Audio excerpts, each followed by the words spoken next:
All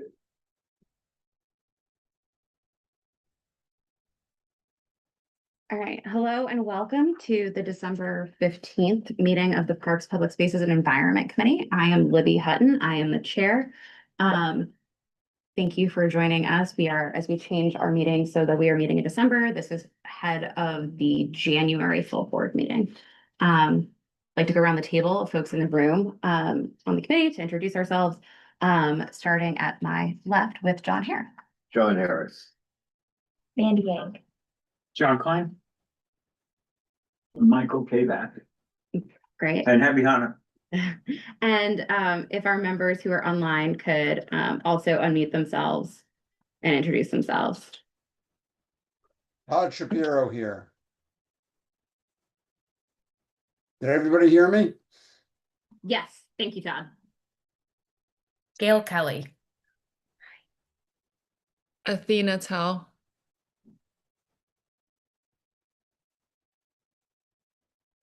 Okay. No, And Myrtle. I thought we had Myrtle. No, Myrtle, where up there? Yeah, Myrtle, introduce yourself, please. Myrtle. He's muted. I don't think he hears him. Maybe he can't hear us either. Hello? Hello? Can you guys hear me? Hi. Yes, we're just introducing Can you guys committee hear me? members. Oh, I Yes. apologize. I got confused with this phone. Okay, Deputy Chief Inspector Zimmer. I'm with the Public Safety Group, FDNY. Okay, great. Thank you so much. Okay, so on the agenda, we have 3 items for tonight. We have a presentation from FDNY, who will be talking to us about a follow-up about the fires, and hopefully a little bit about generators. Then we have a presentation from the Mayor's Office for Environmental Justice and Climate Change. And then we have Flatiron Nomad Partnership, who is going to be joining us to talk about an art program, the Winter Glow, that will begin January 15th.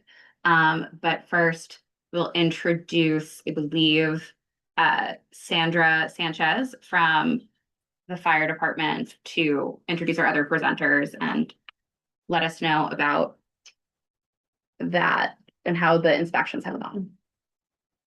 Hello, good evening, everyone. Sandra Sanchez, Director of Community Affairs, here for the fire department. I think we're all well identified now, thankfully. There were like 6 Sandra Sanchez's logging in, but I will allow our team here from the Bureau of Fire Prevention to introduce themselves and perhaps share a little bit about the purview of what they do as it relates to holiday markets. So I will pass over the baton to Chief Murphy.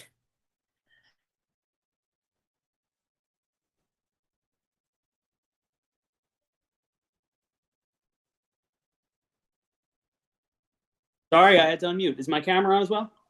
Yes, we can see Great. you and hear you. Thank you. All right, folks. My name's Chris Murphy, Battalion Chief and Chief of Special Projects over in Bureau of Fire Prevention.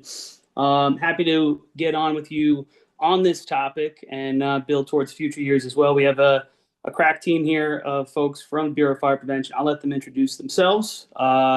So we'll start with Danny Lynn.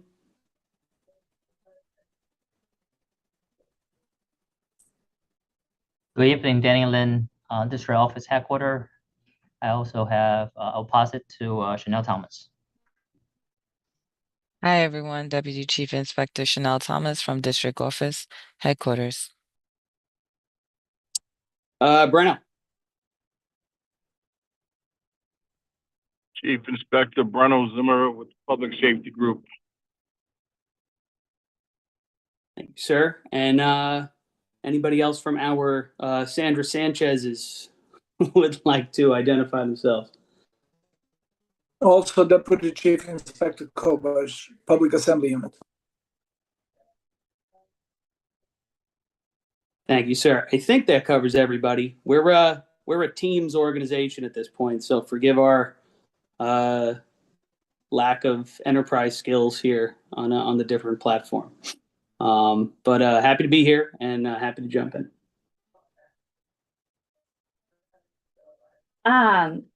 We understand that you did inspections of the holiday markets. And so we were hoping for more information about how those went. And then sort of if you could enumerate what the changes are in the fire code between where things sort of stood last year at this time and what rule changes have happened, about the compliance pieces of that, because we'd left things off in February that there were ongoing talks, that there would be changes, so we just wanted to follow up with that. Sorry, it's very cold in the office. That's okay. Understood. Danny, if you want to go through some of your knowledge first, and then we'll hit on another couple points. Sure. So I think preseason, I think sometime around early summer, we had a meeting. Bureau of Fire Prevention had a meeting with Urban Space, the operator of all 4 holiday markets. During these meetings, Urban Space presented us with 2 procedures that they put in place. This is one for the vendors themselves to conduct some sort of check before they operate, and then a second procedure, which is the Urban Space themselves, which they are required to have fire guards, and a procedure they put in place in terms of what they do every day when they open the market. I think those procedures does help provide a better safety at the event. We additionally conduct our own site plan reviews, which focus on locations of generators, fuels, whether emergency lanes are provided. We conduct we have our initial inspections at different locations, and then we conduct periodic re-inspection just to make sure that they follow our protocols. I think one of the questions that we received was whether there are any new safety regulations that have been implemented. So we are focused on, again, different units. We have a few different procedures in place, but the district office, we focus on enforcement of existing rules, which includes we are not allowing any propanes to be used for cooking or for space heating. We requested, because last year there may be an element of electric fires, so we requested to have proof that the work was done, installation of electrical conduits and lines that were done by licensed electricians. Urban Space also indicated to fire department that they use new building material that's more flame resistant, but that also fall under the DOB's purview, so we do not directly work on those. I think the third question that we received was whether there are considerations to move towards more green, more environmentally friendly generators or fuels. Can we save that for a second part of the conversation? Sure. I think we wanted to break it up just for the fires first, if that's okay. Okay. Just to make sure. So, but our understanding was that there were fire inspections conducted of all of the holiday markets in our district. That is correct. Okay. And you found that all of those were appropriate for the venue? Our permit mostly focus on permit items. Again, we're talking about there are a couple of different units here. Our inspections mostly focus on generators, or if they have propane. In this case, propane is not allowed, but we were focused on generators. And during our inspections, we didn't really find any issues with generator at this point. Okay. And then you've also found the compliance with the new changes that you just talked about, which was the electrician approved electrical. And then they said that they were using the materials, but that was different. That's just want to make sure that we're clearly saying the changes here. Yes, if they did indeed use different building materials to make their more flame resistant, that's something that we usually rely on DOB to check. That's something that it's maybe under their purview. Okay.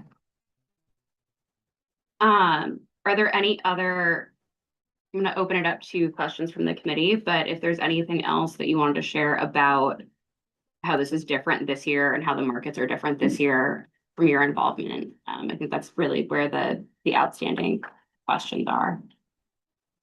The only other color that I could add would be in regards to I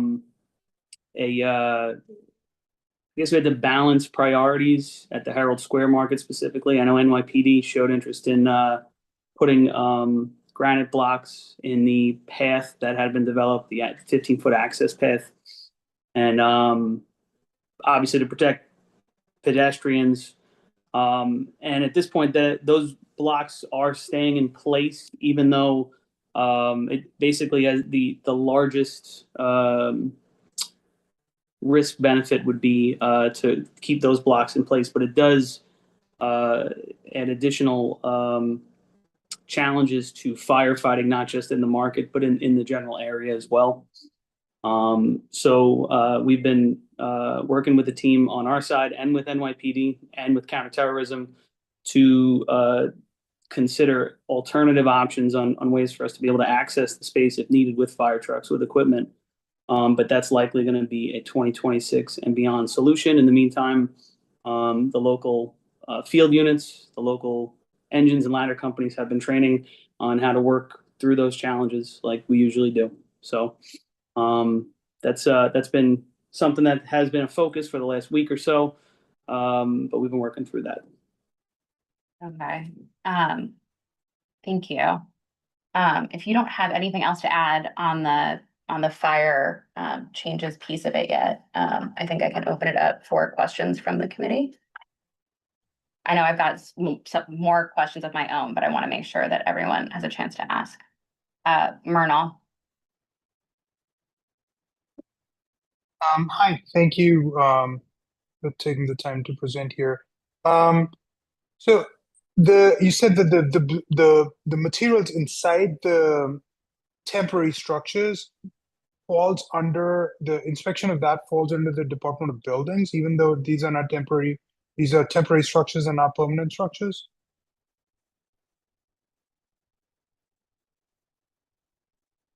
Usually construction related matters, DOB does have a better understanding. And also because electrical work requires DOB permits. So it's our understanding is DOB will be someone that have more permitting process for that.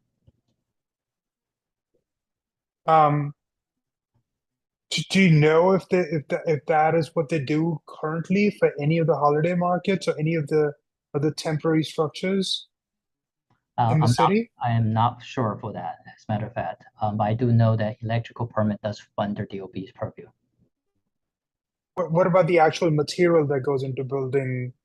It goes inside the temporary structures. So, I mean, our understanding is that urban spaces now replace a lot of the inside of the tents with fire retardant material. Is that something that you guys can opine on, if that's adequate, or if it's not adequate, or is that something that the DOB would need to inspect and provide an opinion on?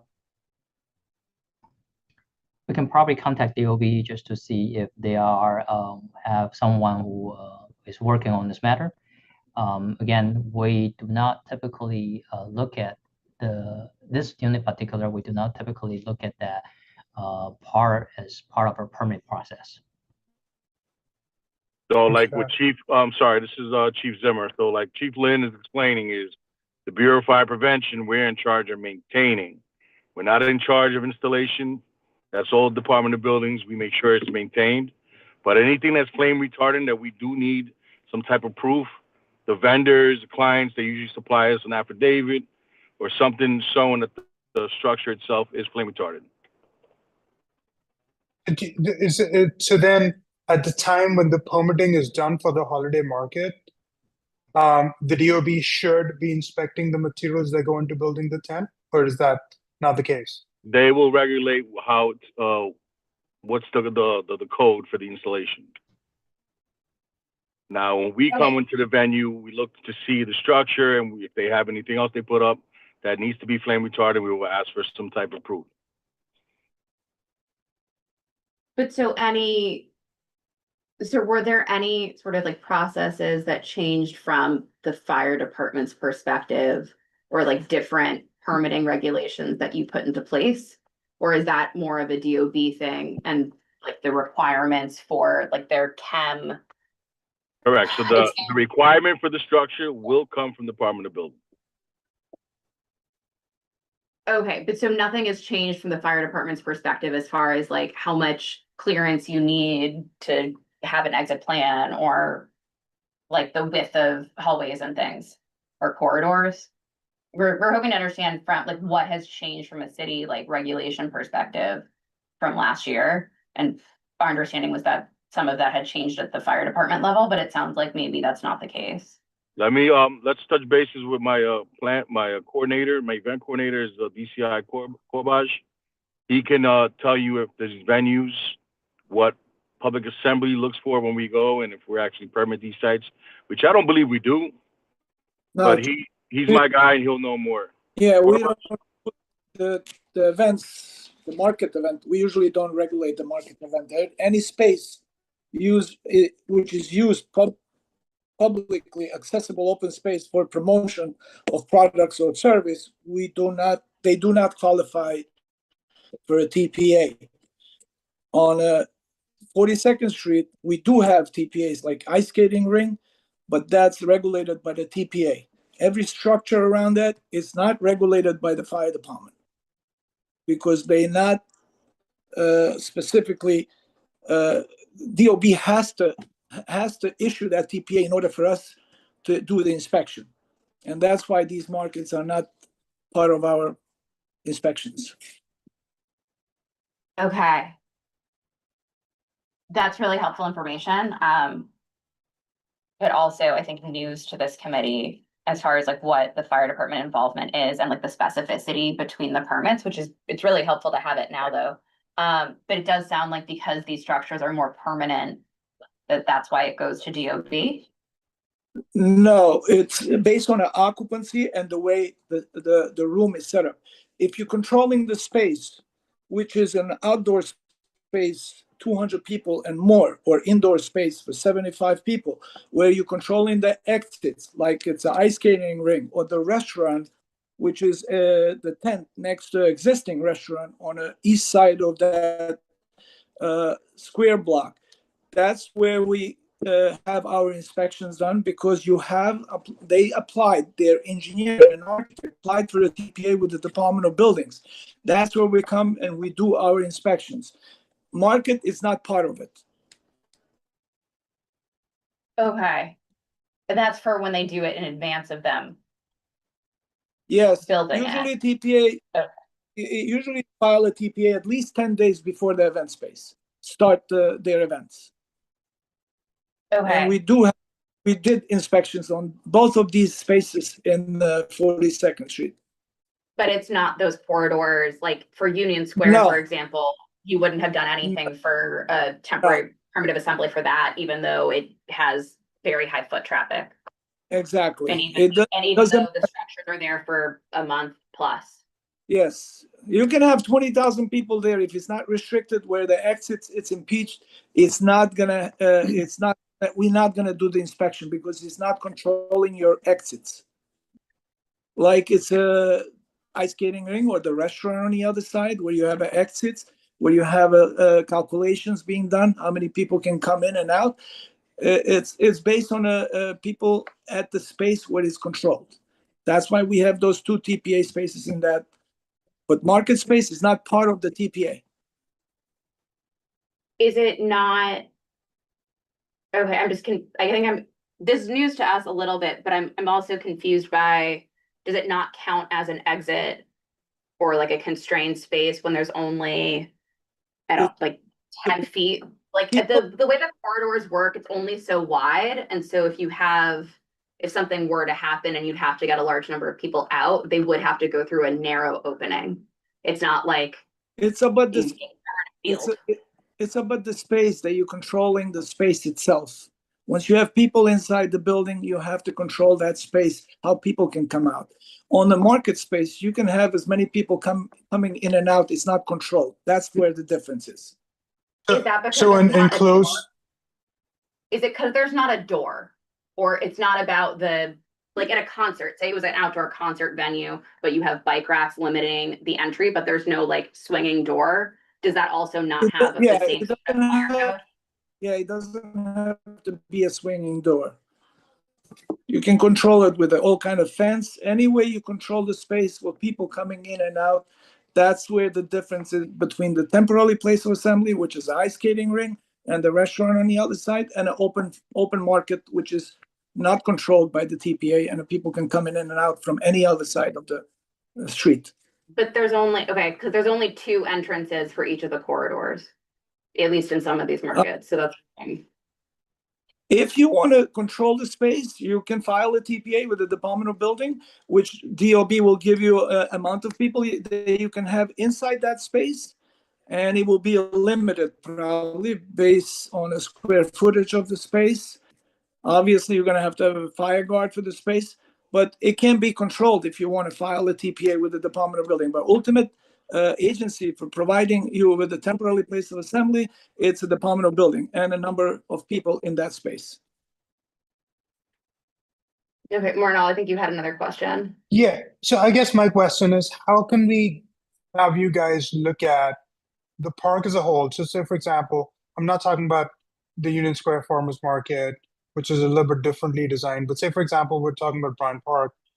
How can we have you look at Bryant Park as a whole as an enclosed space requiring oversight as one entity, as opposed to the ice rink versus, you know, another part of the chalet or something else within the park? You can make a space as a temporary place of assembly if you get an architect and speak to an architect. He will probably make it happen. But obviously, space has to be controlled by some kind of barricades, fence, that people cannot come that inside, outside, inside. Of course. Control the entrance and exits, yes. Okay. Okay. Well, that's good to know. My other question is, so after your inspection of the bollards, so my interpretation of what you were saying was that the bollards are not exactly conducive for access to the fire hydrants the way they are right now. That was me, and I'll be more specific on that. So, and in general, folks, I'm a little bit newer to this process. I can hear some of the concerns, and what I hear is, how does this process work? And what we keep telling you is the things we don't do. And I hear you right now. So, I think that in general, what we need here is a little bit more time. And if you'd give that to me personally as well, I'd be able to get you better answers as to how we got to this process. But I'll give you the things that I do know. We mentioned first the bollards. I'll be more specific on that. There's granite blocks that NYPD will use for restrictions for vehicle traffic in areas with a lot of pedestrian flow. That goes against a priority for the fire department, which would be obviously having vehicle access, not just the fire hydrants, but to be able to get the fire trucks with the ladders to the front of the buildings in that area, for example. And one of the things that we had requested in what I saw as a little bit of an informal process was a request for 15-foot access lanes throughout these spaces for the use of bringing fire vehicles in if needed. NYPD raised a lot of concerns, which I think are valid about protecting the pedestrians in that area, and so therefore placed granite blocks in those spaces.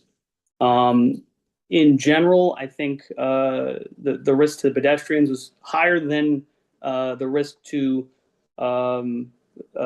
what the things that we could do as the fire department to work around them. So that's why you'll see those granite blocks are still in place right now, even though it's not an ideal solution. In the future, we have solutions that we've come up with, which would allow us to have working gates in these spaces that would only be able to be operated by the fire department or the police department to be able to restrict vehicle traffic. So that's just one specific in the conversations that have happened. Separately, though, and Herald Square, Bryant Park, I know Bryant Park has the Jewel Box structures, but Herald Square has the fire resistive construction. And again, the use of that product was as part of a more informal conversation, as opposed to as part of a fire code or building code or by some kind of permitting process. I'm not comfortable with that answer. I feel like there should be more structure to the process, and that's a conversation we've already been having. And that's just me being super upfront with you guys and letting you know that I think that there's a way that this process should go that is more formal one to make sure that everybody's protected. So I guess what I'm asking is, hearing your concerns and from your angle here, that maybe it'd be best if we come back and start telling you guys the things that we do cover and we do handle, and what these things in the process that they had to go through to get to where they were, as opposed to us telling you the things that wouldn't be us. Is that a fair point? Yeah, so there were two things that we wanted you to come and talk to us about, and it was, we haven't heard that the DOB is where this inspection stuff is coming from, or like fire safety stuff. So we had FDNY come in, and I also know that FDNY is really big and we really appreciate you guys, but that we're dealing with different departments across. So some stuff might have gotten a little bit lost in translation.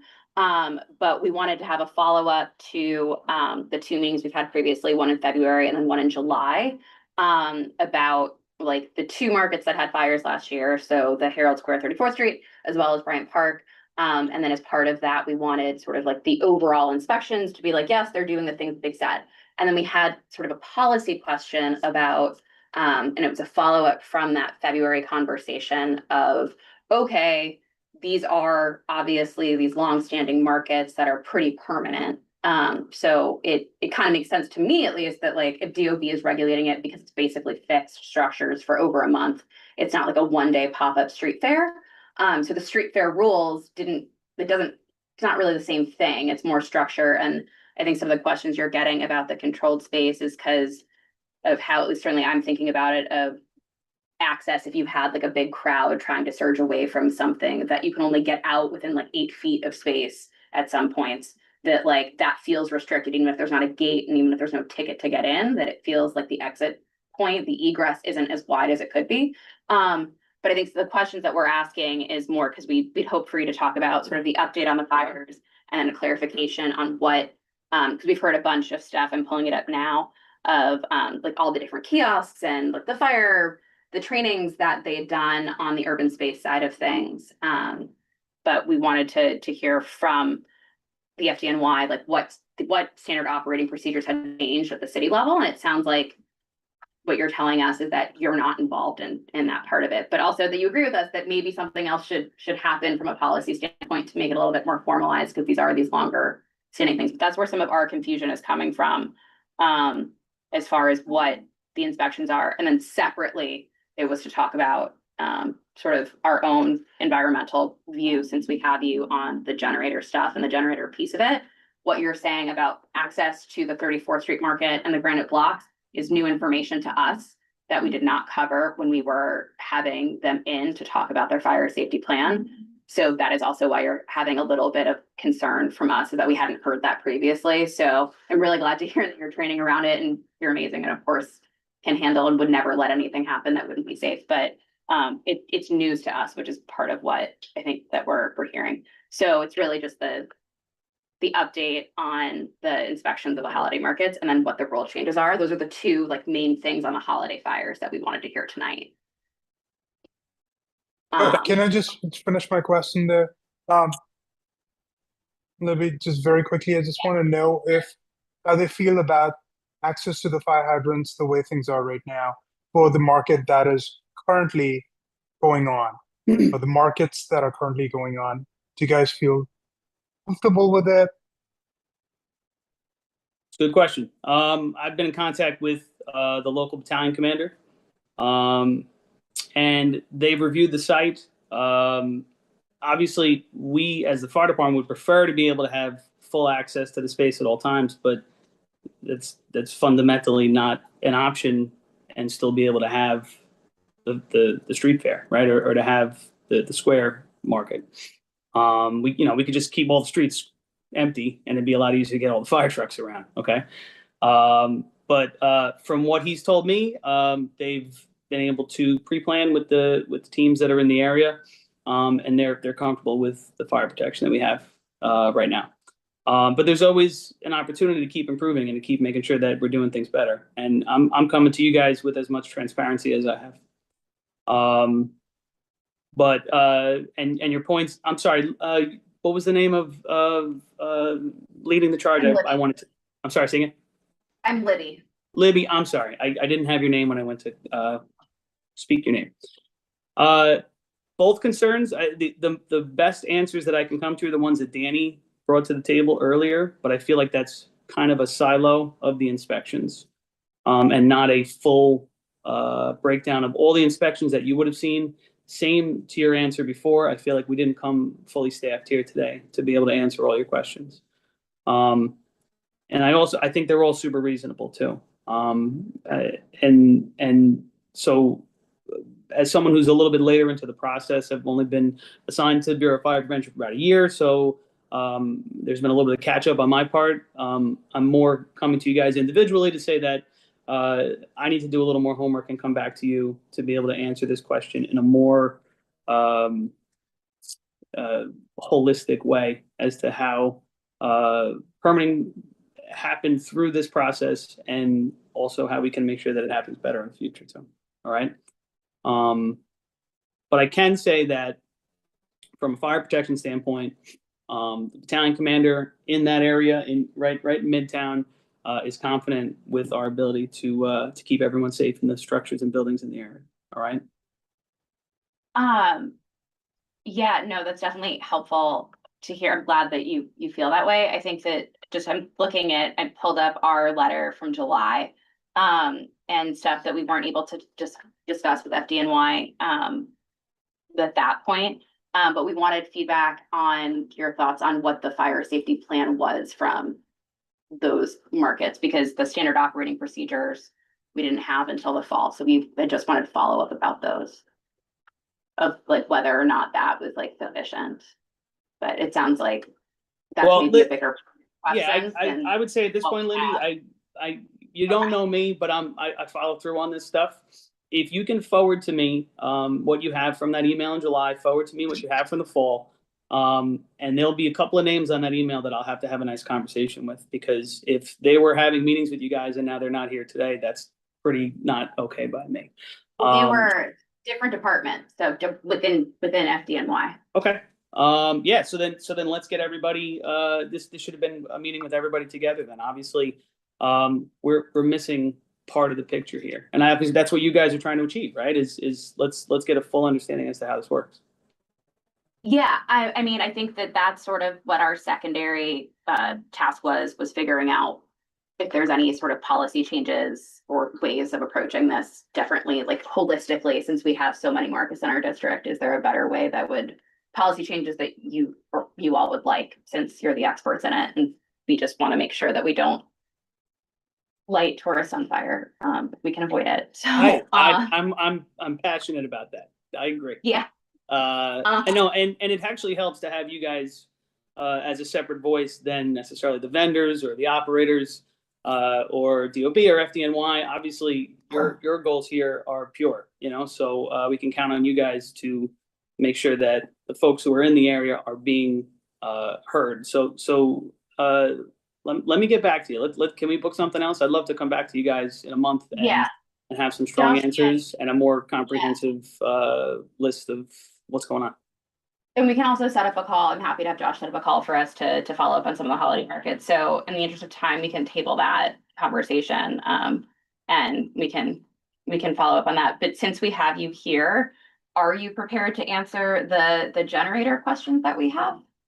I know Danny had some thoughts, but I'd love to hear your guys' concerns, and then maybe there's some other answers that I can share after that. But Danny, do you want to talk about that real quick? Or? Sure. So we know there is an increasing interest for the communities, and event sponsors to use not only biodiesel or renewable diesels, but also batteries. The issue, we have no problem with fire prevention. We have no problem with what kind of diesel that was used. But when it comes to battery, there is a review process because it does require what we call we need to review what they call the listing and testing reports for these batteries because they are still relatively new, and we want to make sure that we are able to allow them to operate within the city. What the FDNY approach is to, for equipment that we review, we have them put on a list, FDNY list called Certificate of Approval. However, due to our staffing limits, we are currently requiring at least a month or so to do those reviews. So sometimes, unfortunately, because the event is happening really soon, we have to ask them to just use a gasoline or diesel generator or use building powers as an interim solution. So that's where we stand on that issues. We hope to have more review in a more expeditious, in a quick manner, so that we can bring those batteries into the city at a quicker pace in the future. But so you have to review each one by itself. It's not like, oh, there's a certain classification or circumstance in which a temporary generator that's a battery, like one type of unit is always fine, so that if a company were to have a marketing activation in the same location repeatedly, that they could just go with the one that you've already signed off on. It has to be approved every single time. Right, FDNY actually has an online document for this. So I think it's best that we share this document with you and you can understand that. But you are correct in the sense that we do have to review each individual equipment. There are separate categories. Those above 20 kilowatt hours versus those are between 2 to 20 kilowatt hours. It's best that we share this document with you so that you can review it, and any question you have, we can follow up on that. Okay. That would be helpful. We want to make sure that if we're asking folks having activations to use battery power, that we're asking for something that's doable. Does anyone have any additional questions? John? Yeah, I guess it's a two-part question. Part for the bill for DOB, and then secondly for fire. If you think that certain of our concerns make sense, are legitimate, and I'll change, and what we're suggesting should be adopted. I'd like to understand what's the process. In other words, on the building side, to what degree are you constrained by law? To what degree are you constrained by regulations? And to what degree is it simply the leadership of the department making a policy change? And then on the fire department side, I guess if you were to take on responsibilities you haven't to date, what would that involve? Is that purely a management decision, a leadership decision, or is something else involved, like regulations or law also? I don't know if we have anybody from DOB here. I do not believe we do, because it's news to us about their involvement. So you're just speaking, you're just conveying to us new information to us that we did not know from February. Okay, so you don't. Let me say from your perspective, what's your understanding of what those limitations are? Just to be specific, do you mean in regards to just these markets, or in general, like our? Well, like how the Yeah, process. I'm trying to understand the decision-making process in general. You know, if we have certain concerns, to what degree, you know, might some of our concerns be limited by regulations versus, I know this is very conceptual, versus policy, but, I guess what originally made me think about this was your discussion about, if I understood it correctly, on the, BOD, I'm sorry, DOB, that, something had to be contained, basically, contained space, for certain, precautions or involvement to take place. And I was just wondering, and this is just one example, is that regulation based, or is that just simply a policy decision that could be changed by management? Good question. I can give you a quick rundown as to how it usually goes. Let's say outside of the market process, right, or any kind of a semi-temporary, semi-permanent installation. You've got building codes and you've got fire codes. The building codes generally are for construction, and the fire codes are for maintenance. That's basically how you'd see it broken down between the two. For both of those, there's a yearly 6 to 8 year process that we're actually going through right now from the building code standpoint. Obviously, that's run by the Department of Buildings, on modifying the codes. Usually the driving force behind modifying the codes is the International Building Code, which obviously is the national model that New York City, in the absence of any reason why New York City shouldn't, tends to adopt. Similarly, the IFC, the International Fire Code, is the driving force behind the fire code as well, and we're in the process of updating that as well. So it's about every 6 to 8 years or so.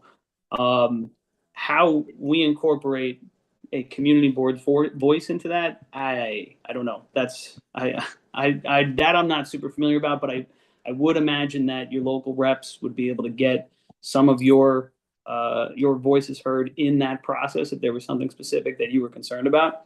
And that being said, I think we've heard from specific people in FDNY on their specific silo. Danny is a great example of the things that he's focused on, but not necessarily the overall comprehensive picture of what guides these things. And it's something that I have a full plate, and I'm not just the holiday market guy. There's a lot of things that I'm pretty good at. This one, I don't feel like I'm good enough at to be able to come here and give you guys that comprehensive answer on what guides that. Okay. So like I said, there are specific things that we're focused on, and the folks who are here are focused on those specific things, but that doesn't cover everything. And I think that's where we're missing the rest of this. So I want to get you those answers, but I'm not going to be able to do them today. I hope that answers the question. I know it's long-winded. I'm sorry. All right, I guess it sounds like we need more people. I think we're gonna, so I think Josh is gonna set up a call for us to follow up again on this, Jeff. Are there any other burning questions? Michael Kback. Now it has to be burning before it wasn't burning. We're doing with fire now, so. It's unintentional, I apologize. So I have a little practical, you know, I get around to places, so I spent several afternoons walking around, speaking to different people in the booths that ran the food, where there would be fire, heating elements. And every single one of them had a fire extinguisher, which is really good. But they got a little testy when I asked if they knew how to work the fire extinguisher. When I got a little testy when I asked, is that fire extinguisher in a place that if there's a fire, you can get to it, or is it gonna be too close to the fire where it's gonna be ungettable during a fire? And I didn't get good answers. So my question to you guys is that when you ascertain that these people have the proper equipment, do they know how to handle it? Do they know where to put it, et cetera, that kind of thing? Somebody train them. Another good question. Have you guys seen the urban spaces checklist and guidance to the vendors? Is that something you guys have come across in those meetings, Libby? We've spoken about it, but we don't have a hard copy of it. Okay. Danny, is that something that we could share, or is that internal?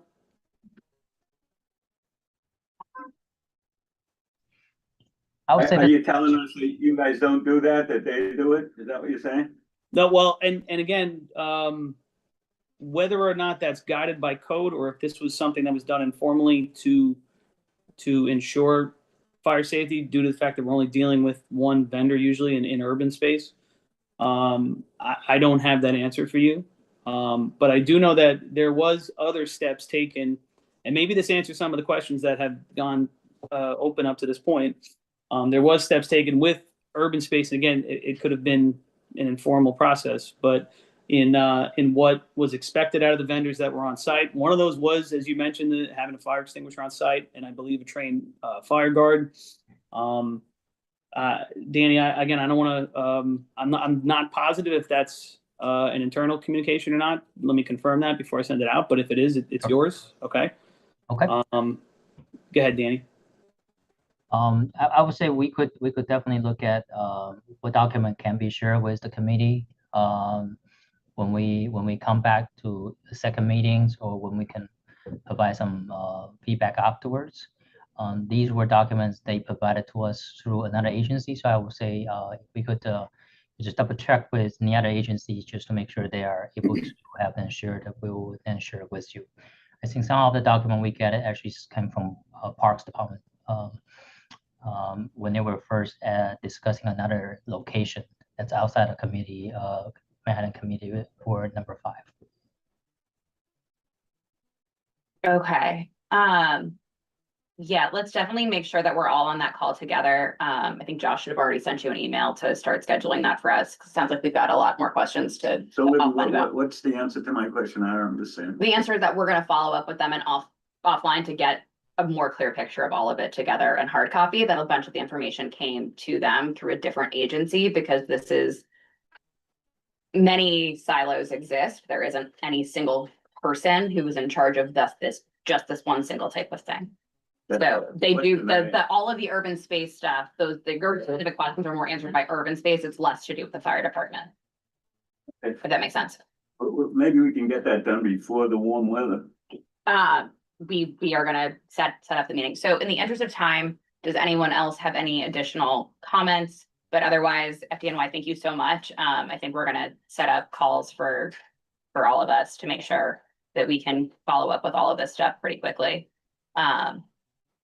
And make sure that it happens sooner rather than later.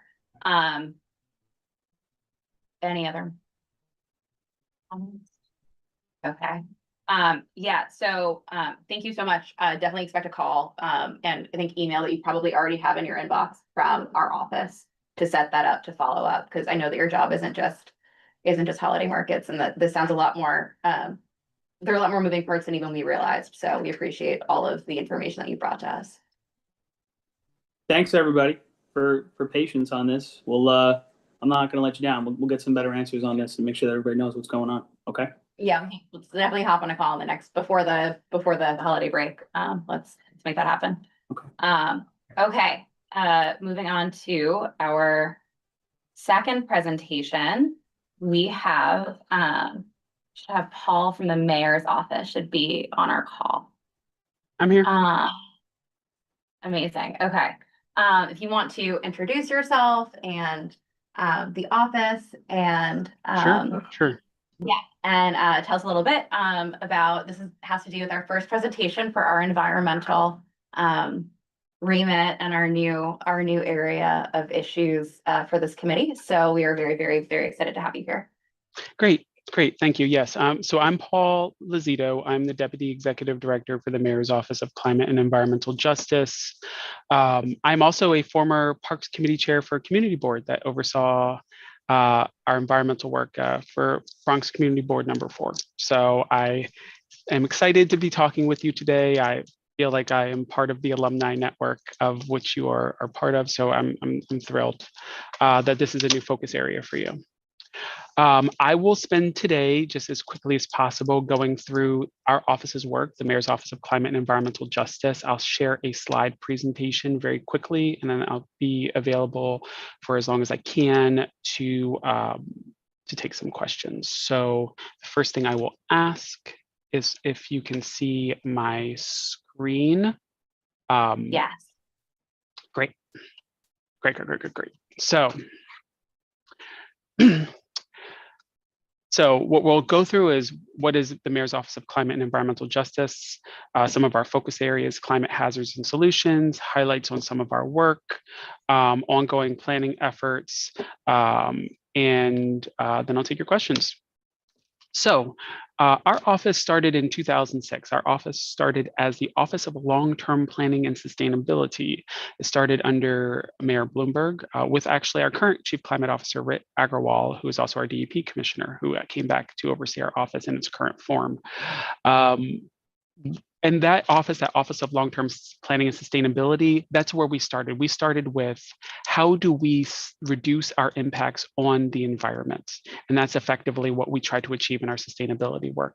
Thereafter, we started to do projections. So the UN started to do something called the International Panel on Climate Change, which measured for a rise in sea levels. And New York is so studious that we came up with the New York City Panel on Climate Change, where we take those models and other high climate risks, and we model for what climate risk looks like in 2050 and 2100.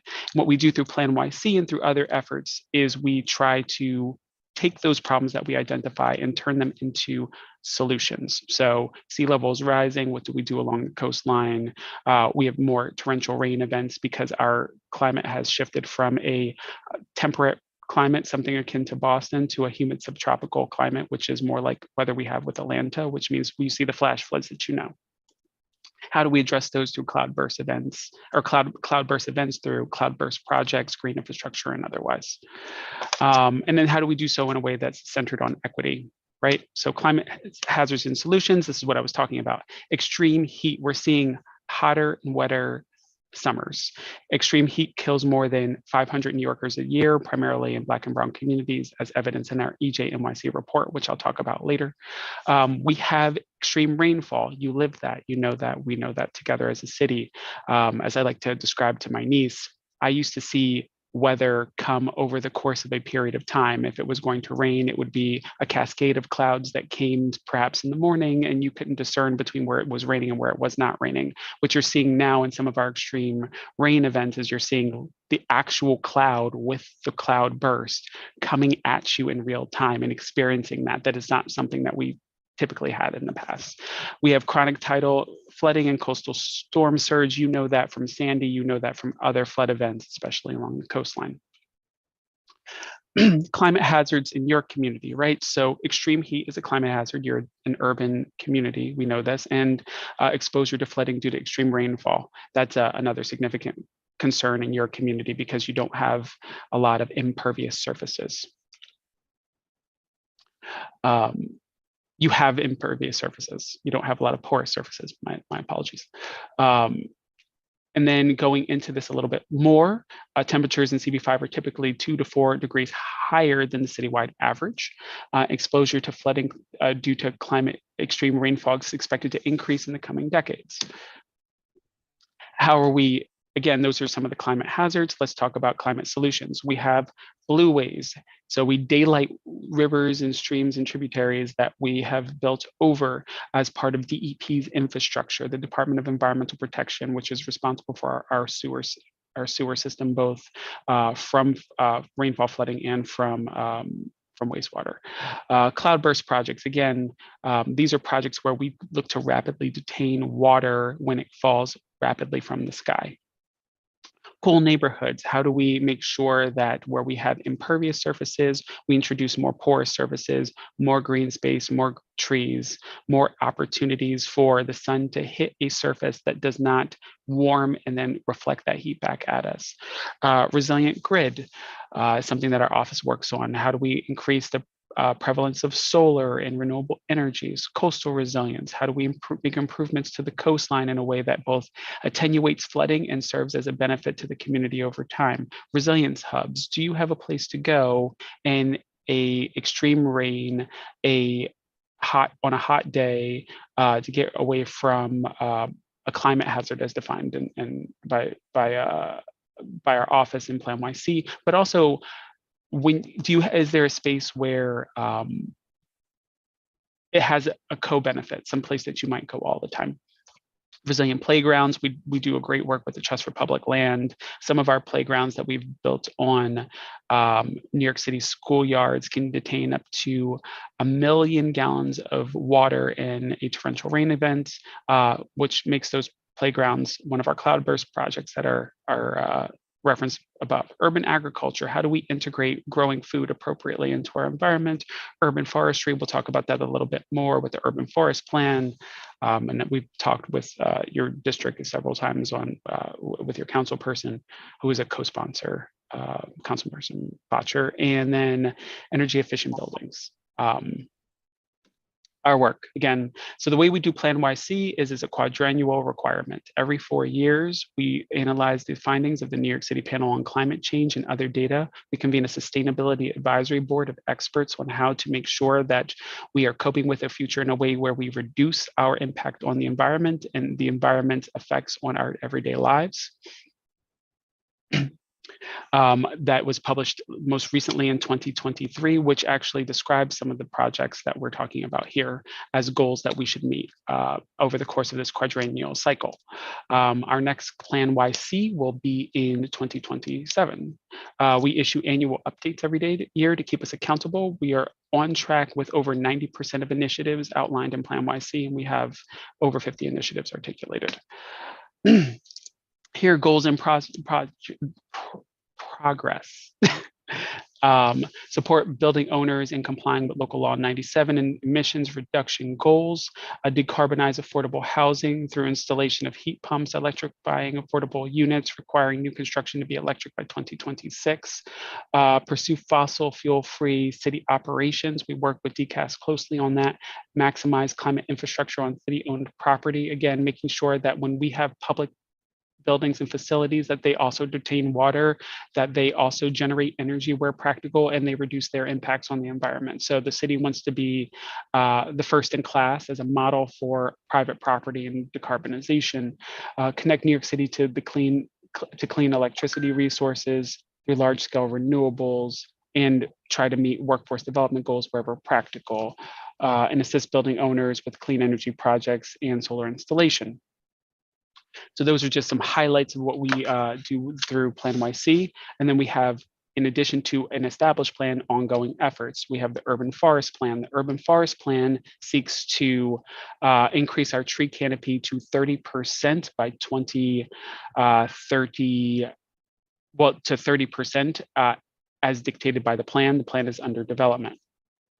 The Urban Forest Plan largely focuses on our strategies to protect, care for, and equitably expand our tree canopy. Basically, what we're trying to achieve here, and I'll just be more simple about this, is we want to plant wherever practical. We want to make sure that we're taking care of our tree canopy, and we do so by making sure that the city has resources, education, and tool to do that on its properties, not only with parks land, but beyond. And we want to make sure that we work with private property owners to make sure that that private property owners are planting wherever practical, and that we are cultivating people into stewards into super stewards to make sure that we have friends that are taking care of the trees across the city. This is a definition of what an urban forest is, which is all of the trees in New York City and the physical and social infrastructure on which they depend on. That includes us. And what is a tree canopy? A tree canopy is the branches, the leaves, the stems that shade the ground cover when viewed from above.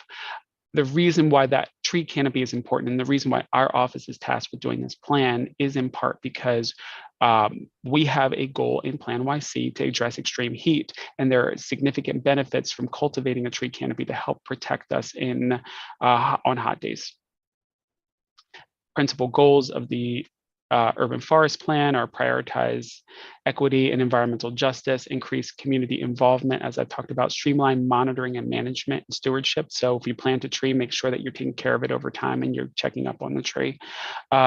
Make sure that we're making the business case for why we are in a forward-thinking way on why we are planting, the health benefits, other co-benefits, try to ensure sustainability and funding, and try to figure out innovations where possible. We have a very complicated, dense urban environment, and making sure that we continue to be innovative about where we can and cannot plant trees is an ongoing conversation with our city agency partners and with the public.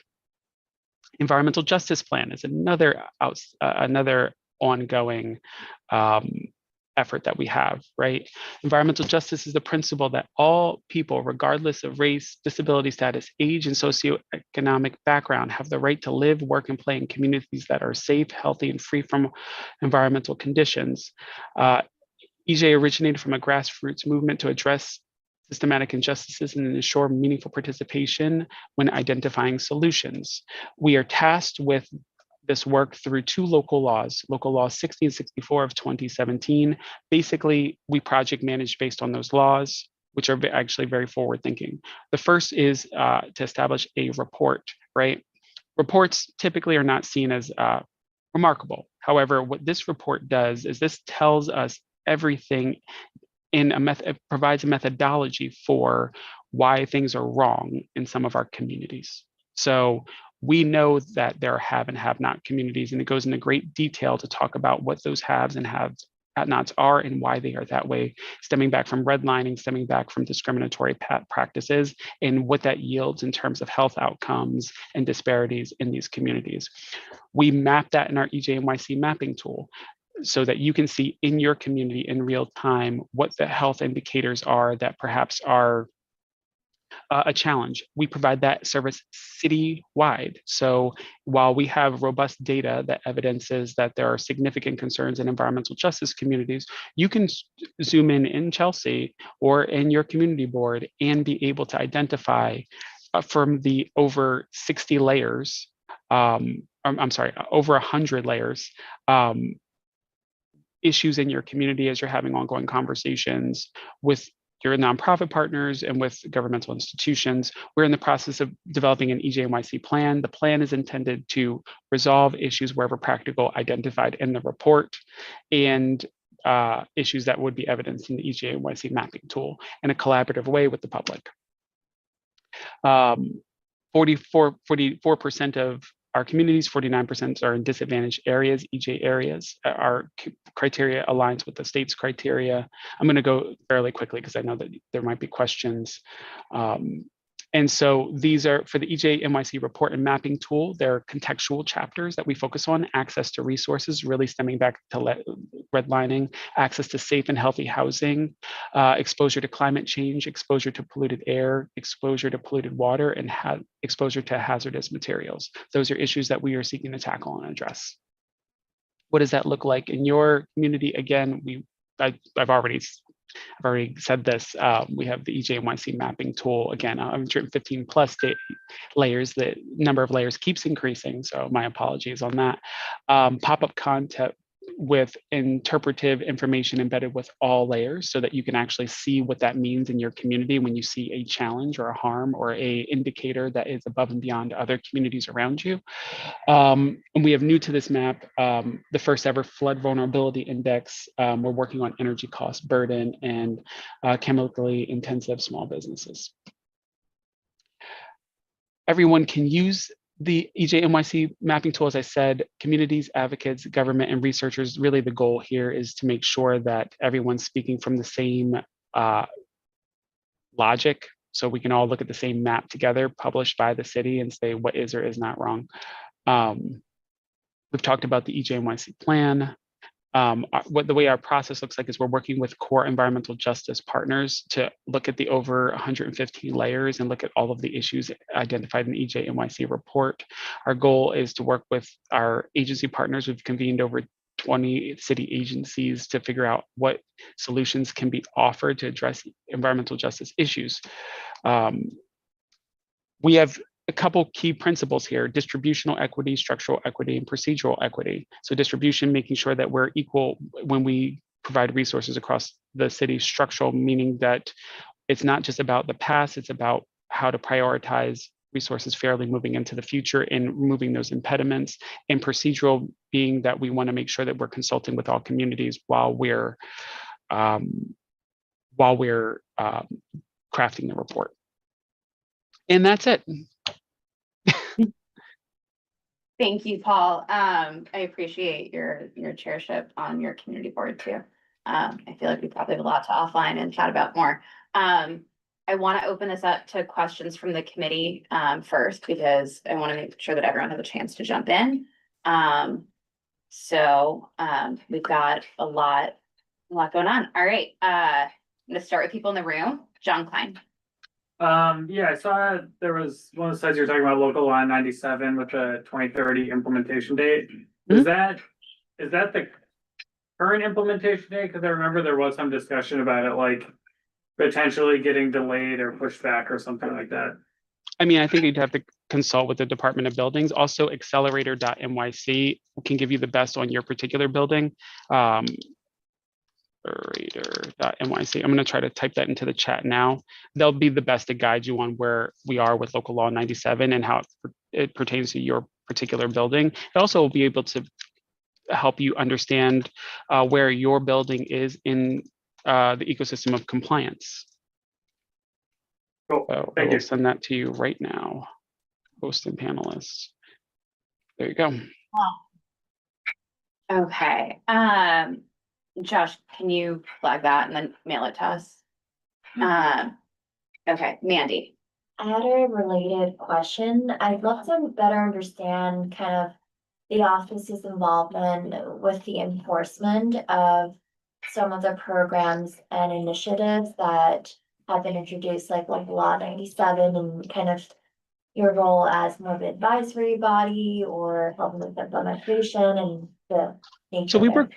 that's fair. We work closely with the Department of Buildings. Our office is a policy-making office, and our office helps to design programs that ultimately are owned and delivered by our agencies. So as it relates to anything related to your building's compliance with local law 97s, there's the assistance tool, which is the accelerator, which could help you figure out innovations on how your building can comply, but also ultimately you'd work with the Department of Buildings on, your how you're built, ultimately on the mechanisms of compliance.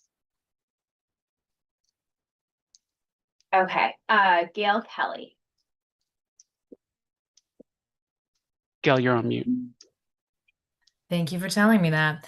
No Makes it worries. a lot harder to ask a question. And sorry, I'm losing my voice a little bit. But a lot of the issues that you mentioned, specifically for CB5, I think are top of mind for a lot of us, particularly heat, cloudburst, especially. I know we have a few members in this committee who are very passionate about the fact that we don't have as many playgrounds and we don't have as many areas that can kind of serve that function. So I guess what, from your perspective, both in the office and as someone who was previously on a community board, can we do to kind of work with the city on that, or bring that forward? What are you seeing other community boards do to kind of try and elevate this work in their parks and environment committees? That's fair. I think that all community boards that I've ever been to think that they don't have enough resources, and that quite frankly can be true. That's my lived experience, is your lived experience. I would say that just thinking about how you might ask the questions of the city, it would be, obviously work with your local council person on advocating for resources for your community, work with local principals on, whether you can utilize playground spaces. If an affordable housing developer or a developer at all must come to your committee and they're proposing privately owned public spaces like POPs or otherwise, you might want to work with them on making sure that those spaces are designed, accommodating, there aren't barriers to entry, and it seamlessly presents itself as a place of refuge or a recreational space. There's potential, I'm not super familiar with exactly all of the assets and amenities in your neighborhood, so I apologize, but I would say also, think about maybe opportunities to work with existing partners if you have like a YMCA in your neighborhood or a Boys and Girls Club or others, or even cultural or community spaces that are traditionally geared towards certain populations. How can you bring them more fully into the fold and maybe help open their facilities in a way that would serve a wider group of people? And that could be even a church in some instances, and making sure that, if you are having those conversations, that there's a conversation about what the need is and then advocating for that with the city. Different agencies provide different kinds of resources, but obviously your primary point of contact would be your council person. Okay. Is there, sorry, kind of a follow-up if that's allowed. Is there any Sure. community board that you feel is like really acing it right now that we should sort of look to? Or is this all, somewhat new and all that? I have been to quite a few community boards. I think that you guys are asking a lot of the right questions. So I think you got a good, you're starting in the right places. Okay. Thank you. No problem. Athena. Hey, Paul, thank you for being here. Appreciate your presentation. One thing we're trying to push systematically across all the parks in our district, which includes Central Park, Bryant Park, Union Square Park, is data collection. And we get some public data, obviously, like I think Paul comes to our park committee meeting Is Paul here? Sorry, I'm not there. Paul. Yes. Okay. So we really appreciate him being here, and he shares data with us, like the number of syringes that folks clean up from these parks. I was wondering if your office have proprietary or just additional resources to collect data that can be shared with the public and us on parks. Like, for example, yeah, go ahead. I guess I would need more. No, you were going to finish, and thus maybe that would be. Yeah. So for example, like data we've been trying to find forever includes like foot traffic data on like particular, times of year, or like how many days or like how frequently do open lawns are actually remain open or shut down for public use, like things like that. Would you have like, I guess, creative or additional sources to help us get good quality information on? I think send me a follow-up email. Parks has a lot of good information. I'm not sure to what degree they have information that you would like that they. I don't know specifically where they have information that they can or cannot share. I don't know where maybe they just don't have that information at all on traffic counts or counts of syringes. I don't know if parks would even have that versus perhaps another city agency. I don't know if it's different when it comes to, say, parks that perhaps are sort of under the province of a bid or a conservancy. So I think if you send me the questions, there might be some nuance there, and there might be some variations between different parks. So I'm happy to refer it further to our team. Yeah, no, I think what got me excited is the map you showed us, because it seems to have like consolidated a lot of different data sources. Mhm. If you could like walk us through like where, as it pertains to parks, like where those what those sources are, that would be helpful. I think that our data talks about park disparity primarily because of the environmental justice map. So we have, for example, a 19% disparity between have and have not communities on access to park space. So I think that's really the focus of our contextual layer. So I think that probably I hate to say it, but I think the next step is like, if you send me like a note, I can try to figure out if there's additional information. Okay, thank you. Murnoff. Thank you for that presentation. My question is, has anybody come to you asking for some sort of a checklist for all new projects? So that, I mean, it could be zoning change initiatives. It could be new building projects. It could be POPs, the special permits. It could be transportation projects. But sort of a general checklist that you can go through and try to frame the issue and the community impact from an environmental point of view. Is that something that you worked on? Does that make sense? Yeah, I think so. I'm going to try to answer, right? So whenever someone comes with a project, they probably have to go through, if it's a city-sponsored project, not a private property project, it's a city-sponsored project, they often have to go through something called City Environmental Quality Review, SEQR. That's a disclosure by the city that makes information public about the impact of said project that you can inspect and question. So obviously, if a city agency is coming to present materials, you can request information how they're evaluating SEQR.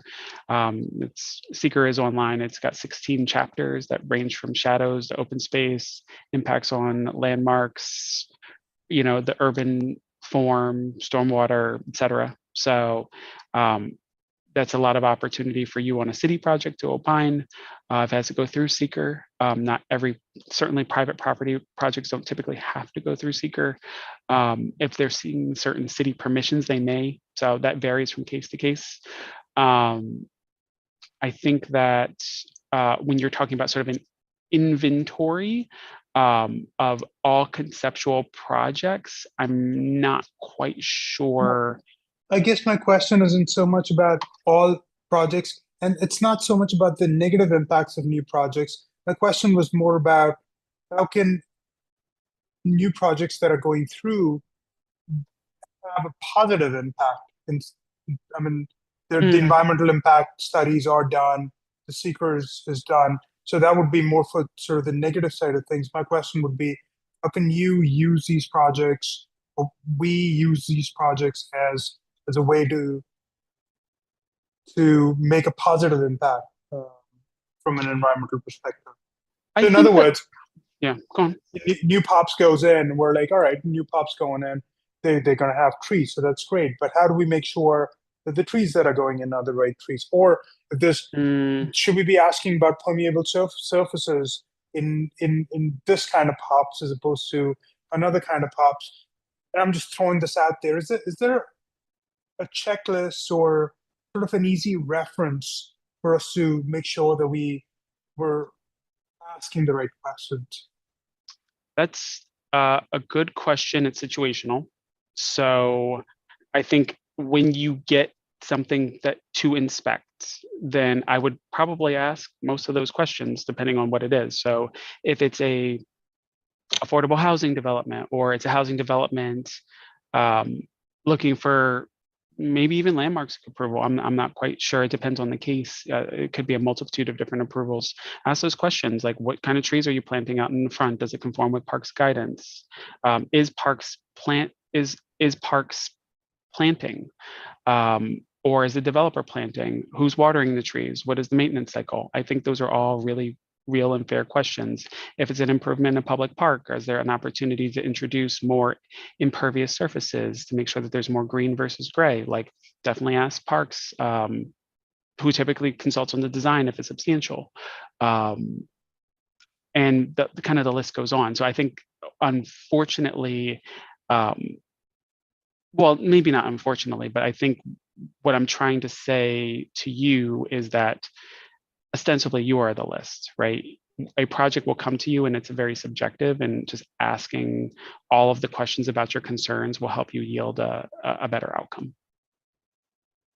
I just want to follow up on that. I spoke with someone else in your office earlier today about this too a little bit, that as we start developing more of our environmental scope and lens from this committee, just to follow up on what Marnal is saying, that we were hoping for example, one of the things that we see a lot of is marketing activations that come in, and we've started to wonder about like what should we be asking from an environmental or climate impact perspective of we have to have these, like what type, but I think that I'm not a climate scientist, but I want to know what what metric is worthwhile to be tracking. And I want to know like, and is reasonable to be tracking or to ask of whether or not it's, well, what's your carbon emission footprint for the day of the actual activation itself?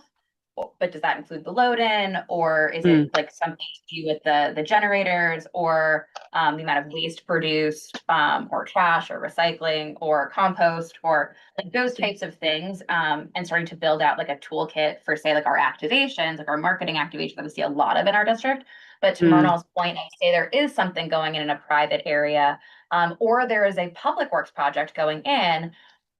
I don't know that I have and I also know that as far as like we're all volunteers, we don't have the solid depth and issue area experience.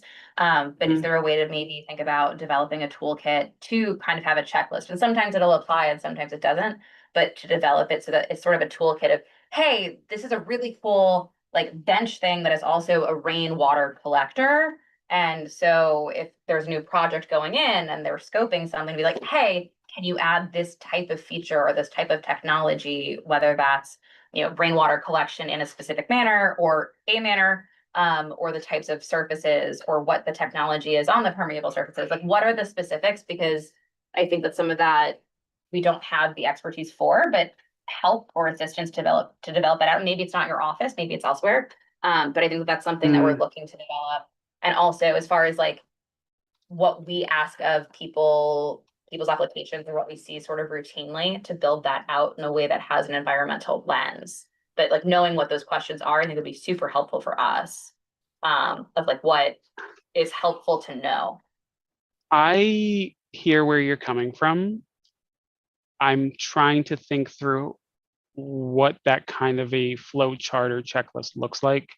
I will say it probably is helpful to look at the EJNYC mapping tool when a proposal comes across your desk. I think in a lot of instances, you're just going to see very different circumstances. Like if it's a city project, you're probably going to see goals on emissions reductions and potentially clean construction that either meets your standard or is a question for you on how to keep the city accountable versus a private property developer who may not be subject to the same emission standards and simply has to get a city permit, where you might have an action where you're asking for them to do something less emissive. I think maybe you also might want to think about the next time you have a conversation with your local representative from the Department of City Planning, they may have some more guidance on checklists or resources as well. So. Okay. Are there other members of the committee who have questions?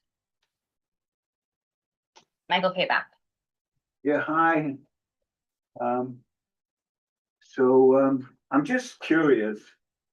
The drainage in New York City, that's under your purview? That's the Department of Environmental Protection.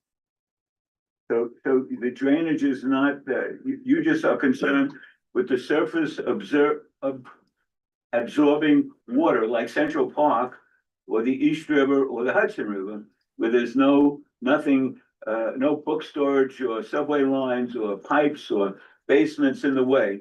Those are the only three places I can think of where water drainage goes right out.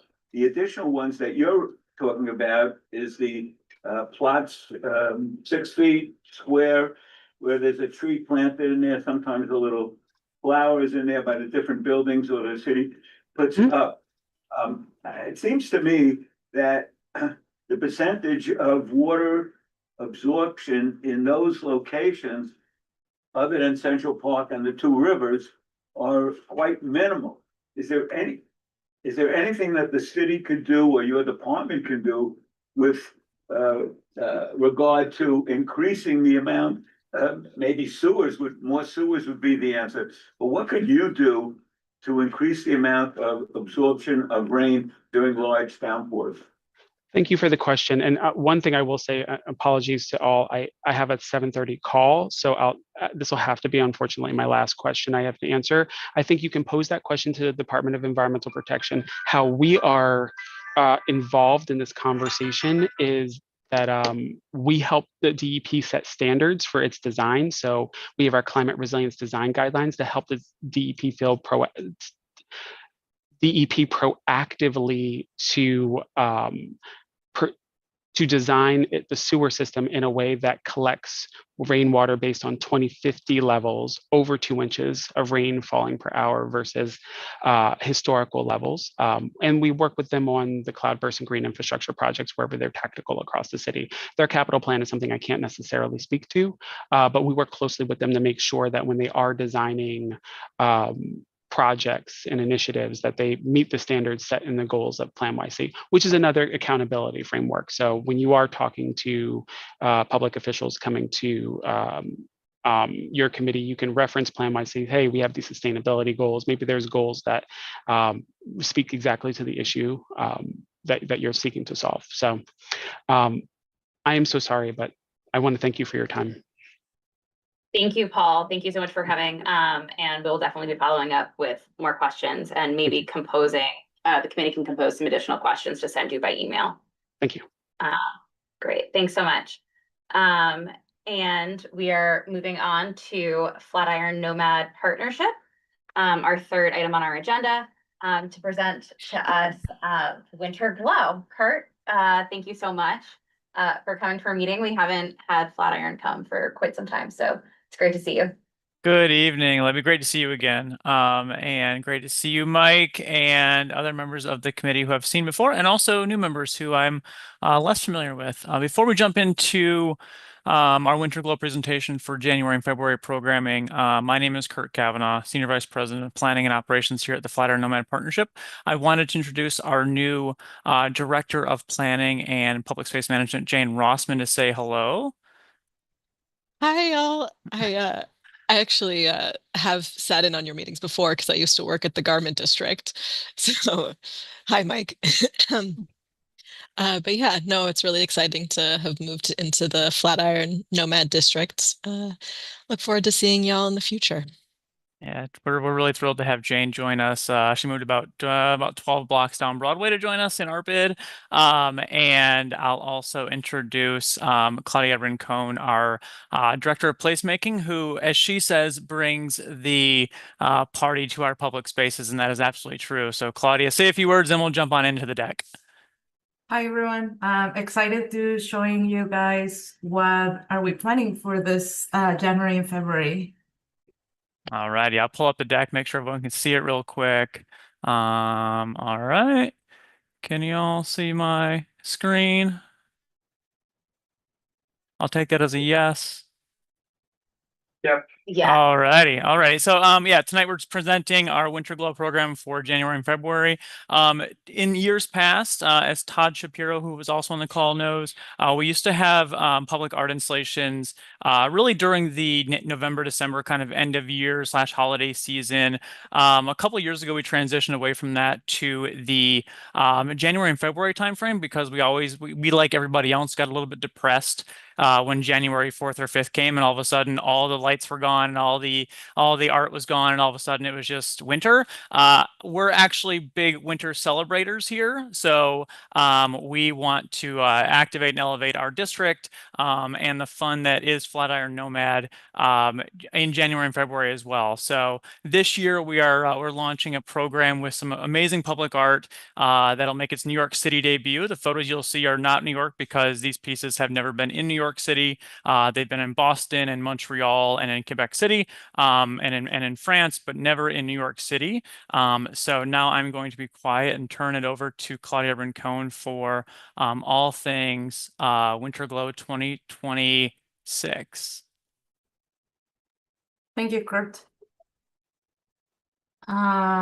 So I'm very happy to introduce you all to Mr. Pink. This is Mr. Pink is a character that was created during the pandemic by the French artist Philippe Catherine. He invites people to look at regular places with a different eye. He promotes cutism, which is kind of like I'm sorry, my French is not very good, but there is the word for the cutism in French, and pretty much invites people to to be playful and to enjoy their regular journeys during their regular commutes in public spaces.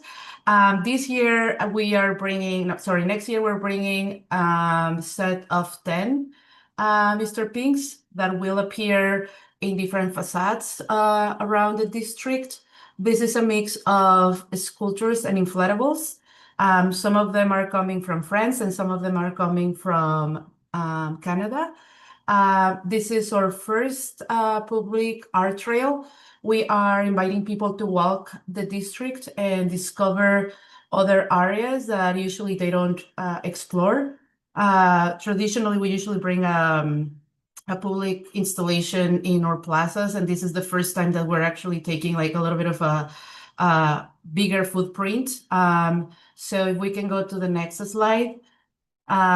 Here are the zones where Mr. Pink will be transforming. We are not telling just now where exactly, because that will be a surprise in January. But you can see around here where are the areas that we're touching. So yeah, so these are the places we're gonna be placing them among other pink colorful things that you will see, signage and some other playful pink glowy things. If we can go to the next slide. So here's our installation schedule. We are having Mr. Pink delivered in January 8th. And then from there, we're going to be installing from January 9 to January 15. The last Mr. Pink that we will be installing will be in our North Plaza. That's the only location that I'm going to give you now. That one is going to be a perfect, it will invite people to kind of like have a very nice memory of this installation because it will be accessible for the public with a Flatiron building on the background. This one, it's going to be glowy. All of our installations will have like some sort of lighting element. And yeah, and then the day installation, Mr. Pink will be here for 6 weeks. The last day on view of Mr. Pink will be March 1st. And we will start the installation from March 2nd to March 6th. If we can go to the next slide. Of course, Mr. Pink comes with, it's 10 Mr. Pinks, but he comes with a lot of other activations and fun. We will be kicking off this program in January 15, when we actually install the last Mr. Pink, 4:30 p.m. at the North Plaza. So if you're around, please join us. We're not going to do a lot of marketing, if I'm completely honest.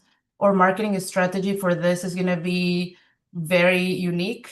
You will start seeing Mr. Pinks appearing, and then people is going to start wondering, what's that? We're going to be a little bit silent until January 15, when we're going to unveil that it's us who are doing this, and we're going to invite people to join us. But you now have the preview. So if you're around, please join us. And then starting Saturday the 17th, we will have walking tours at 11 a.m. These are free, open to the public. These tours will walk all the art installations. And of course, we'll invite people to participate in some surveys and some things that we have happening that our marketing team has been putting together. These tours are going to be from January 17th to February 28th, every Saturday. And then on top of that, we have a self-guided tour that is also very fun. It's going to be next to the some sculptures or in the floor. You will see it. It comes with a QR code. And after you finish all the self-guided tour, you will be able to enter into a raffle to win one of our good prizes that the marketing team put together. And then we have a Mr. Pink Valentine celebration also. This one will be promoted. It's going to be on our Flatiron Plaza from 11 a.m. to 1 p.m. on February 11. And for this one, we decided to do it during the week because we want to make sure that or workers here get some love too. Our tours are during the weekends for the regular public, and for the weekdays we wanted to share some love for the professionals who are in the district and all the working classes here. And then other marketing activations that we will have, our marketing team is putting together some business engagement. So you will see a lot of Mr. Pink special edition drinks, Mr. Pink cookies. Everything is going to be about Mr. Pink. We've been very lucky that everybody who sees it falls in love immediately. So businesses are super eager to participate. We will have also some promotions. I know our marketing team has put together some raffles and things along those lines. And then you will see some Pink hints around the district. We want to let people know that Mr. Pink arrived, he's here. And we want to make sure that everybody comes to Flatiron and Nomad just to see how cute we are. So yes, I think there is another one. Yes, a little bit about our partners. Exmuro is the company that we're working with. They are helping us to install and to create basically all of this. We have Philippe Catherine, who's the artist and creator of this concept. And we have DOT, of course, and the Department of Buildings. We are also working with the landmarks, and who else, Bert? I think That's the city agency side for sure. In addition to our, of course, our host partners around the district, individual property owners that have very excitedly embraced the concept. I will admit that we were overwhelmed by the interest in it from around our district of potentially hosting a piece on a property. It was we cast a wide net, and all of a sudden we were like, wait, we got to kind of reel this back in a bit because the interest was so high in hosting what is for us a lot of pieces, but we have many more than 10 properties around the district who were interested in hosting this. But yeah, this is our first iteration, not for Winter Glow itself, but getting beyond and expanding beyond the footprints of our Flatiron plazas that we've managed to maintain with our long-time agreement now with DOT and DOTR, and really being very creative and boundary pushing in terms of kind of hosting very memorable public art pieces around the neighborhood. You may recall way back in 2010, the Gormley installation that the Madison Square Park Conservancy underwrote and presented. We took that kind of idea a bit and made it playful and colorful for the winter season. But we're happy to stay on and answer questions you may have. Great. Thank you so much for telling us about this. I just wanted to make sure and clarify, we talked about this. You don't, as far as the permitting goes, you are not seeking any type of formal resolution or letter from us, right? Yeah, that's correct. Our permitting has been through both DOT and the Department of Buildings, full engineering reports from our partner Arup, and the specific permit type we're seeking from DOB, which in their final review right now is what they call a temporary use permit, or a TUP. When I've gone to DOB a couple of times, I'll admit that some of the staff members there just immediately thought I meant TPA, when in fact it was a TUP, which is a fairly uncommon permit type. We're working directly with City Hall and with DOB on that. Okay, just making sure that you're not seeking something from us so that we don't need to take any action unless the committee feels otherwise, but just to set up the conversation for how this otherwise would generally go, is that we do not need to take action unless, like, of course, the committee feels otherwise. But okay, questions? Michael K. back. Yeah, hi, nice presentation, Claudia. Thanks, and Mike. Kurt. So just, could you put up the map of the 10 locations, approximate locations where these are gonna be? And then I wanna talk to you about, thank you. I wanna talk to you about a installation that you guys had maybe 2 years ago of a large group of statuary in the park, around the park. And one of them ended up on top of the appellate courthouse in the in the west, on the westernmost pedestal on the very top of the appellate courthouse. There's a statue that's 2 years there. Is that under your purview, or am I mixing you up with the park? That's a great question, Mike. That was that installation was managed by the park. Okay, never mind on that one. Just leave that up. I want to study it, and I'm done. Okay, Todd. Hello, can everybody hear me? I can hear you, Todd.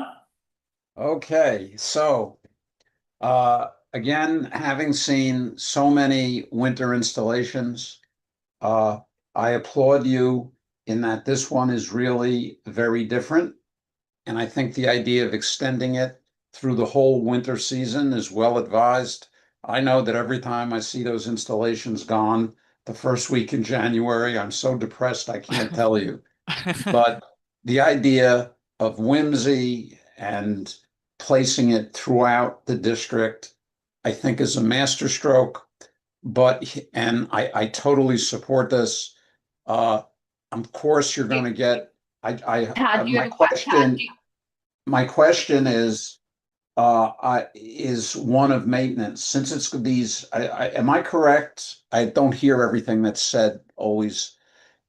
Are these things all inflatable? I just hope that in setting this up and installing it, if it's going to be throughout the district for 10 months, 3 months, January through March, that they'll hold up and that they won't be defaced with graffiti or become eyesores, right? Because, one of the things that I think has been an issue, especially in the last few years, is so much of the public art and attempts to beautify just become targets. I can just imagine somebody shooting a pellet gun at these things. And, is there a plan in place to make sure that it doesn't become just another symbol of our disordered city? I'm just looking at the Mr. Pink on top of the building. Is there a plan in place? Yeah, Todd. I'm sure that you're going to get criticism that it's woke or something, right? But the best thing you can do is just have it up there and show that you have a plan in place and that it's going to be there for everybody to see and it's going to look fresh and clean. So could you let us assure us on that? Yeah, absolutely, Todd. These will be day in, day out, eyeballs on them for maintenance. Also for the ballast that they're supported by will be reviewed at least every few days. But our team is going to be monitoring every location throughout this installation. Only one of the Mr. Pink sculptures will be at ground level on the Flatiron North Plaza. The others will be elevated. I hope no one feels like they should shoot a BB at it. That said, these have they're both inflatables and resin sculptures. The resin does have a sacrificial coating on it for any graffiti, so that can be scraped away. And the resin itself is actually 1/4-inch PVC resin, so it's very strong.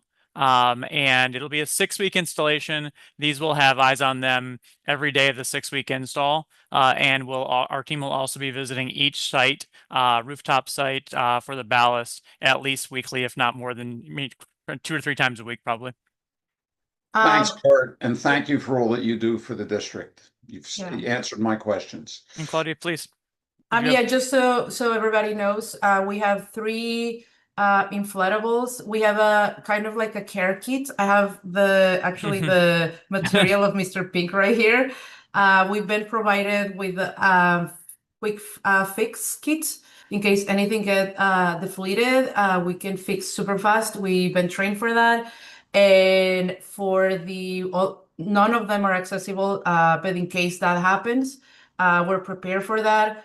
And the only one accessible is the one on the plaza that is set to bring a cheerful moment with our operations team. Shout out to them. They are planning all the strategies on how to quick fix and solve. And we're very lucky that we have venues from developers to residential to churches to very, it really shows the diversity of the district. And we're very proud of hotels. So we're very proud of bragging a little bit about what are the beautiful spaces and buildings that we have in the district, and not just our beautiful plazas. Okay, Mandy, question. Yes, related to the questions on maintenance, obviously January, February, perfect time for winter storms and snowfall and all these elements. I'm curious how you factored in the weather into your maintenance of the statues and inflatables here. Yeah, good question. For the Flatiron Plazas, we'll be sure to clear the location in and around the sculpture, and as well as all of the crosswalks nearby.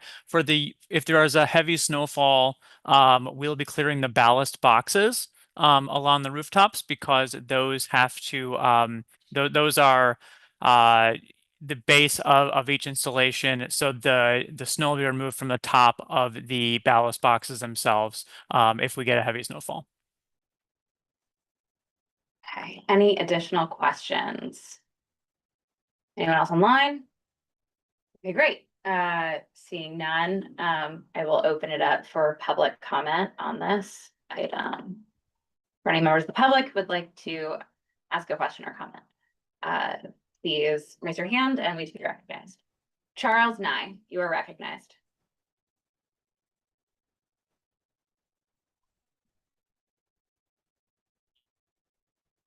Bicycle pass. Can you hear me okay? Yes. You still can hear me, sorry. Yeah, so two questions. The first question was just a bit of clarification. I wanted to know, Madam Chair, from the presentation earlier, there wasn't a call for public comment. I was just wondering, was the environmental presentation something that the public were not going to comment on? Because I did have a comment for that for the committee. My second question was just taking the opportunity of Mr. Kavanagh being here, since he hasn't been to the committee in a long while. I was just wondering, what lessons did the Flatiron what lessons did you guys learn from last year when you guys had the activation where New York City was linked up through video virtually to Ireland, where there was meant to be safeguards that you guys spoke about to this committee about how you make sure they're offensive and bad things wouldn't happen on screen, but multiple publications at the time mentioned about, on both sides, on the New York City side and the Irish side, during that installation there was anti-Semitic kind of behavior happening and vulgar behavior, because I remember it had to be shut down for a period of time. I was just wondering what lessons were learned from that activation and how you plan to monitor such activations in the future that would have that kind of element where people are having a virtual experience with other people like that in the future. Thank you. Hey, Charles. Good to hear your voice again. For the portal installation, this is not a portal presentation, but I can say that we did learn a lot about the importance of not running a 24/7 live stream to Dublin. And we did immediately adjust our operations plan with that. The screen also blurred if you got too close to the screen, etc. If for all intents and purposes, our unit is actually in Philadelphia as we speak, and is connected to Dublin at City Hall Plaza, so it does live on, but we are not part of that project any longer, other than allowing the portal team to utilize our structure down in Philadelphia. And I did just want to comment on a member of the public's question that the two presentations that happened earlier, because there's no no vote. They are just presentations to the committee. But if you have an additional public comment, you can make a comment during the public hearing, new business, public comment portion at the conclusion of this meeting. Are there any other members of the public who would like to speak? Matt Cohen. Hi, thanks for all of the helpful presentations. Regarding this Mr. Pink installation, there's obviously a lot of cuteness that was part of it. How quickly can this be disassembled if there are large groups of people who decide to protest outside of these sites that then cause chaos in the immediate area? Or is that part of the plan with the installation? Hypothetically, you get a group of, I don't want to put any one particular group, but you have a group that comes and wears pink all over and starts demonstrating in front of these, or uses it as a propellant to push their agenda. You're asking how quickly can these be dismantled? Yes. The inflatables, in terms of our approach to it, they can be dismantled very quickly, and we will dismantle them quickly if wind loads exceed 50 miles per hour per the building code. The larger structures, I mean, we can do it fairly quickly within a couple of hours, but at this point, we are not foreseeing any sort of riotous activity as part of the installation. We think people will enjoy it and, you know, probably take a bunch of pictures for Instagram. I hope so too. I just want to Yeah. make sure that there was an emergency plan in place if that were to happen, and that there's staff and resources available to do that. Yeah, for sure. Public safety is top of mind, and we'll be sure to adjust our approach and you know, remove if absolutely necessary. Again, I think it's an incredible project. I'm looking forward to seeing it, and thanks for all of your efforts. Thanks, Matt. Great. Are there any other members of the public who would like to speak or comment on this issue? Seeing none, I will now take us into business session. Kurt, thank you so much for coming. Claudia, thank you. Really appreciate your presentation. Jane, thank you. This is great. Please join us on the 15th. I would love. And share on Okay. Instagram. And share on Instagram. So, Thank you. This is not something that they need something for us, but the committee, if you have strong feelings, we can make motions, but generally we're just in business session to discuss, so. No one has anything else to say. Paul Evans, would you like to say? Okay, so. Have a nice little presentation from the Parks Department. This is Very, very brief. We have to flip that kind of stuff. So last time I was here, which was 2 weeks ago, I didn't really have all of my data pulled together. So I do have, actually, I should start with some of the good news. So Community Board 4 was asking about park enforcement officers, were they being, you know, were they assigned to Community 4 and 5 in Manhattan South? No, not yet. okay. Hiring is ongoing. I have flyers about that for you. I think I may have shared these before. And we're also looking for lifeguards. I thought I had a lifeguard flyer too, but I don't have that. All right. Always looking for lifeguards. Yes, we're always looking for lifeguards. Have Yeah. you got enough snow shoveling? I know that last year there was a shortage of people who wanted to shovel snow, and so the hiring for that had stalled a little. Well, we have our staff is, you know, we hire for, you know, seasonally, and our park enforcement, not enforcement, our POP worker, we are getting them on a rolling basis. We have enough. So yesterday we used as a kind of like a dry run for snow removal. It went very, very smoothly. We're very, very lucky that the snow actually came on schedule and stopped on schedule, and it wasn't very much, and we were able to, you know, to go after it. So that was really, you know, very, very good. It wasn't a hardship or. Union Square is still a little icy. Ice continues. In the Triangle Park Yeah, I know, specifically, yeah. I see that there were some spots that were missed. I will tell you that actually the level 2 supervisor called me this morning and said, oh, yes, we have to do the triangle. So yes, but we're attentive to that. We get it. Don't forget the Triangle part, please. I understand. just, all right, now, where did I put that other data for about? Everyone always forgets the Like triangle. triangles, you talking about the squares? The Triangle Park in Union Square. About snow removal. Getting geometrical. Oh, here, in front of the best deal. The Best Buy, Mount Sinai. Where Recess Reads is currently on display. Triangle by the square. Yeah, it used to have the statues in it, but they took the statues. So, I think when I was here, 2 weeks ago, I was talking about how there was something of an uptick in, syringes. In that there was a kind of an odd slice of time. Yeah. From mid-October into November. So there was an uptick of like 9 syringes collected in Madison Square Park. And that was also mirrored in Community Board 4. It was 9 and 9. So we're back down to normal for November for Madison. So it's just really 2. And so for the month of November for the borough, the number of syringes was actually 6,029. And let's see, what did we get? I mean, in Community Board 4, Chelsea Park had one, what did it have? 1, 2, it had 4, and another location had 2, but Madison only had 2. So we're back down to where we really were before. So that's really, really very, very good. On let's see, summonses. Do I have the total here? Okay, so basically there were 189 old summonses. Those are the minor violations, and 188 parking violations.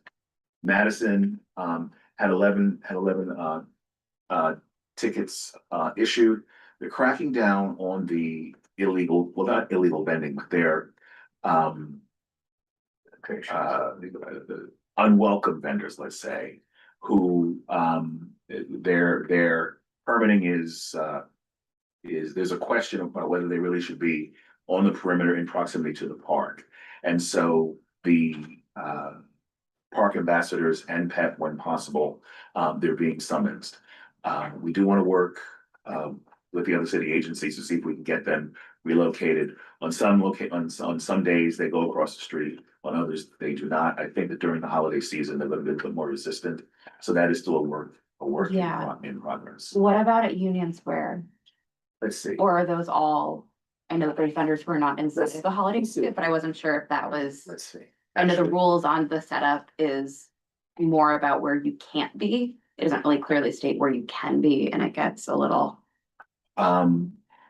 You're talking about illegal vendors. Yeah, I'm talking about like where you're allowed to set up. Okay, so there is in fact a map that has the medallions for where the First Amendment vendors are allowed to set up. It's actually a very, very old map. It's easily 10 years old, but it is designed in response to the setup days related to the green market. So the locations that are available fluctuate depending on the day of the week, and also sometimes with the season of the year. It really isn't enforced hard and fast. The park enforcement just wants there to be no qualms and no problems. So if people can set up safely, they let them set up.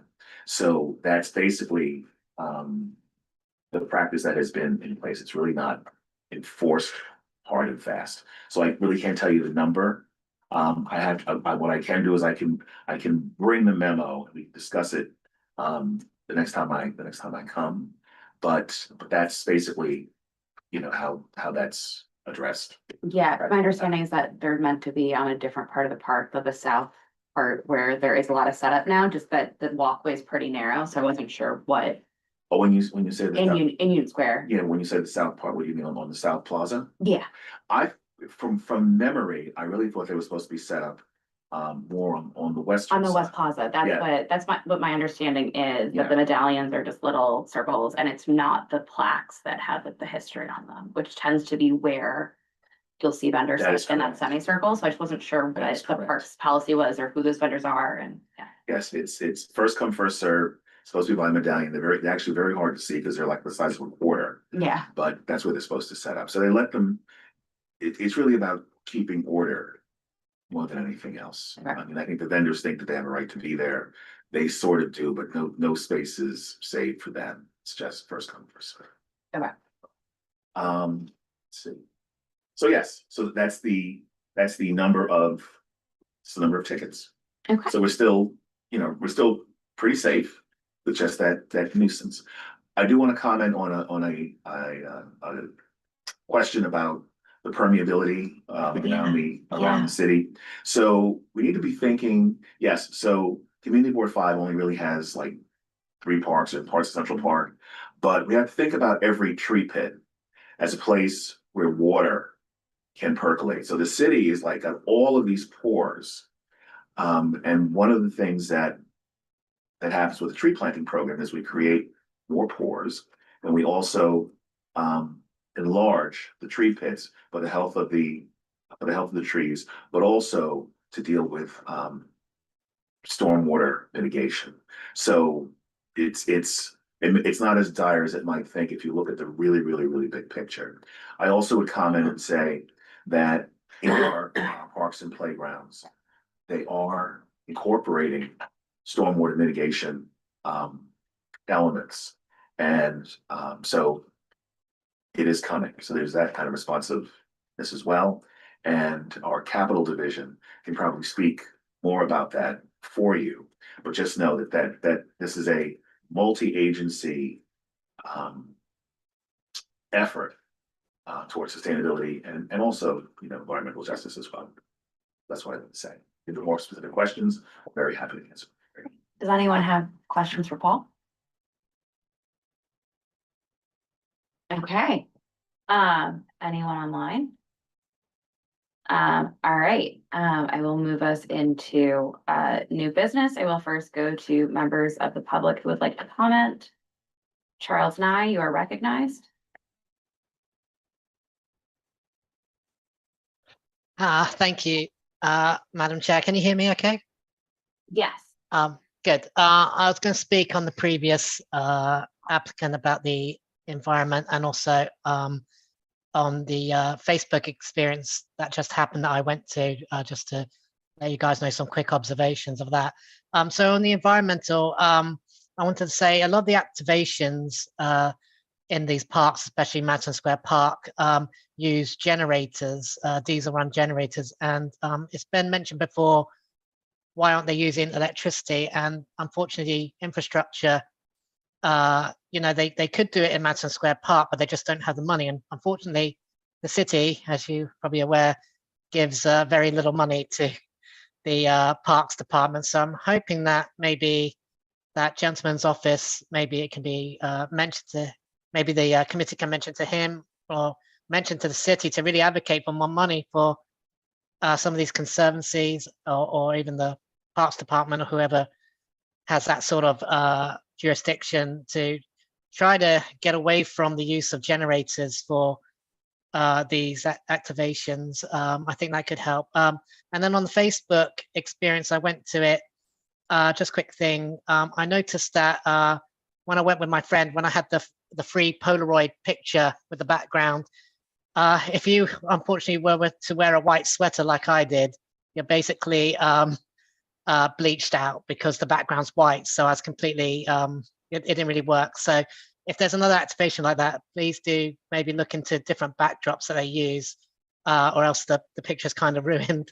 And also I stayed for the to win a prize, and I think I was the only one, it turns out, in that whole hour I was there who actually stuck around because I was very determined to win a prize. And when I did, they took a picture of me and did not give me a waiver or anything like that. And unfortunately, because it was so freezing and my poor friend was really cold at that point, and just wanted to leave, I didn't have a chance to say that I didn't appreciate the picture, but I did appreciate the prize. And it just felt, wrapping up, it just felt like the whole installation, unfortunately, you get a free t-shirt, the little Polaroid picture, and you could win a prize, and just felt like, I don't know, I just felt like there could have been more there or more freebies that were a bit better. So I just thought I'd give you an update on that experience. And they did not accommodate me in any priority with the line, by the way. Thank you. Great, thank you for your public comment. Is there anyone else from the public who would like to speak?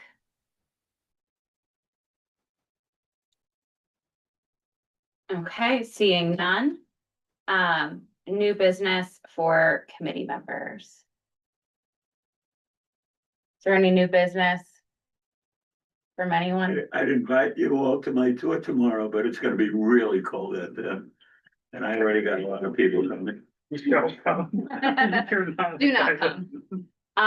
Okay, John Oh, Fly. I know this, some of this work is already happening, but I want to follow up from the full board meeting discussion on Thursday. I think I didn't bring this up in the meeting because it took me a little bit over the weekend to percolate, but I think one of the, I guess, things that I would like us as a committee to think about as we're looking at like future corporate sponsored events is having better guidelines for it. I think the situation that, my personal opinion, that I don't think we should be in the position of like picking which specific companies on a company by company basis are allowed to have events or not, and have kind of more general guidelines on whether, you know, companies of a certain size or something else. So that we're not kind of getting into, you know, this discussion where like two big tech companies both have events, one gets, you know, commented on significantly, the other one does not in the same meeting.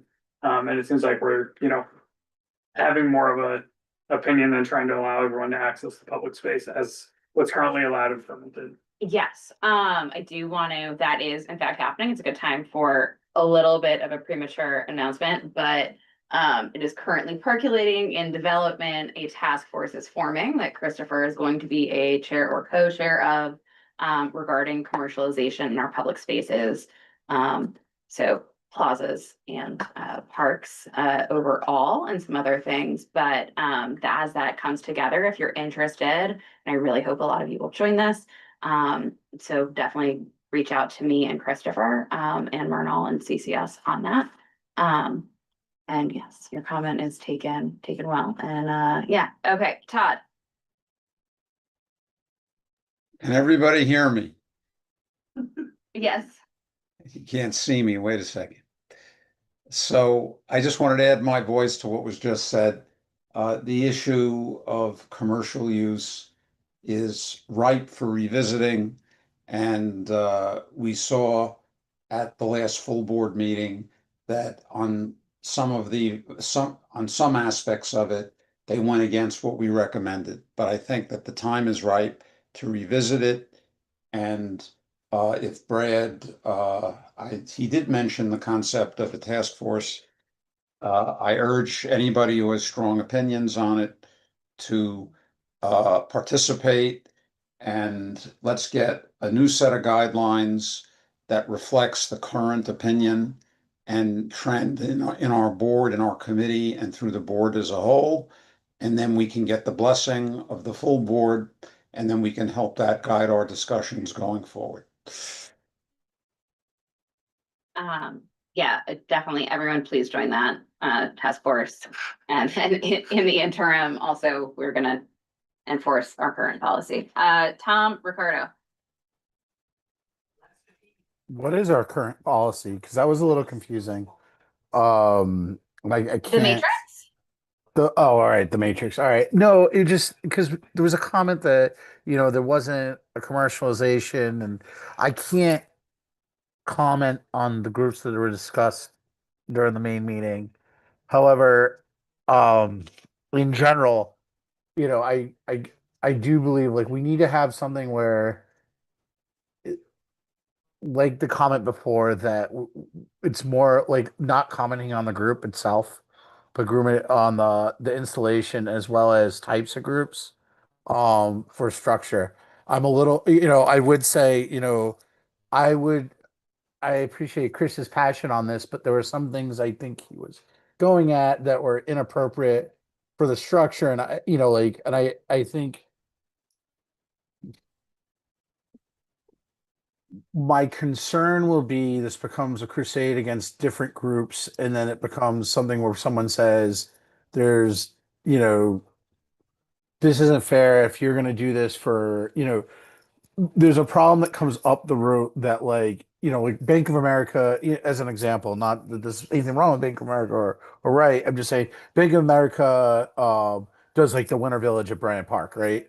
So if you start saying, all right, well, we're not going to allow large corporations to do that, does that put that sort of like, are we going to qualify installations? Are we going to qualify groups? Like it becomes kind of a slippery slope of how we define it, how we define the groups. And I think we have to be kind of somewhat accepting of larger groups, and we can't have something that says like, oh, we don't want large groups doing installations at the park, because then things like that, then does that, and then are there separate rules for parks and conservatories? And there is going to be conservatories have their own deals, but how do we deal with that? And then the third part of that is when there is an event, can there be events within events, and how do we measure the events within events and stuff like that? Tom, these are great questions. And as we just talked about, these are all questions to direct to Christopher, because he's going to be leading the charge on that task force. So that's really where a lot of this conversation is going to happen. Not at the committee level. So we're going to make sure the task force is separate so that the committee meetings will be a little bit more streamlined. And a lot of what we want to look at and how we want to be evaluating for changing it will happen at that task force. So definitely reach out to Christopher and CC me and Myrtle in the office, obviously, on that, and definitely encourage you to join the task force. I don't know if I can. I don't, because some of the groups are talking about, I can't talk about, the problem is if we start talking about groups, I cannot join that task force. Right now, there's certain groups that I haven't been legally contacted. Like that's the problem. Like my issue is we started going down the reeds in groups. There's certain groups. If it's about putting hypotheticals, then that I could join that. I think we can talk to the office and offline with the conflict of interest board to figure out sort of the realm of that, but definitely email the office and me, and we can get into that a little bit more. But as far as the generalities and those questions, those are definitely things to put in an email, especially as the scope of the task force and questions to be answered.